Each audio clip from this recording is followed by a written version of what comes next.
ලංකාවේ දේශපාලන ඉතිහාසය අමුතුවෙන් ලියන්නට කිසිවෙකු සූදානම් වන්නේ නම් එය පටන් ගත යුත්තේ 2005 සිටය. එම වර්ෂයේ සිට ලියවෙන ඉතිහාස කතාව වෙනමම දේශපාලන වංශ කතාවට එකතු විය යුතුය. ශ්‍රී ලංකාව ආසියාවේ ආශ්චර්ය බවට පත් කරන්නට ගන්නා සියලු ක්‍රියාමාර්ග ආරම්භ වන්නේ ත්‍රස්තවාදයට එරෙහිව යුද්ධයක් සහ මානුෂීය මෙහෙයුමක් දියත් කළ දාසිටය. යුද්ධෙන් ප්‍රභාකරන් මර්ධනය කරන්නට නොහැකියයි බොහෝ දෙනා කියද්දී සාකච්ඡා බිඳවැටුණු පසු යුද්ධෙන් එය ඉටු කිරීම තවත් එක් ආශ්චර්යයකි.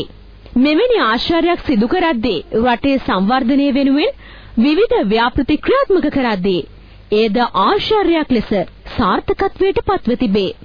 මායිම් ගම්මාන සංකල්පය ඉතිහාස පොතෙන් සහ ශබ්දකෝෂයෙන් ඉවත් කිරීමට පියවරගෙන තිබේ.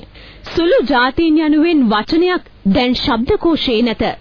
මෙවැනි ආශ්චර්ය සියල්ල සිදු වෙද්දී හිරගෙදර ශබ්දකෝෂයෙන් ඉවත් කිරීමටද ජනාධිපතිතුමා සූදානම් වෙයි.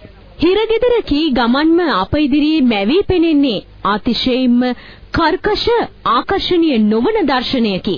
එහෙත් සිරකරුවෝ සියල්ල මිනිසයෝ යන්න තේමාව යටතේ ගත් විට සමාජ විෂමතා නිසා නොදැනුවත්වම සිදු කරගන්නා වැරදිවලට දඬුවම් විඳින අයද මිනිසයන්සේ සැලකිය යුතුය. ඒ නිසා හිරගෙදර සිටින සෑම දෙනාම සමාජයට වැද්දගත නොහැකි අපරාධකාරයන්සේ